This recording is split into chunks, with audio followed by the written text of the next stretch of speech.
Very unfortunate incident. జరిగిన రోజు నుంచి నాకు చాలా బాధగా ఉంది.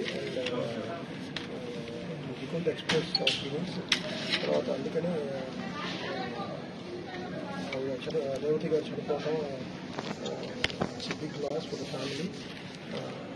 అండ్ బాబుని చూడటానికి వచ్చాం. And is recovering, but doctors are doing their best for recovery, and we want to support the family. So సహాయంగా చెక్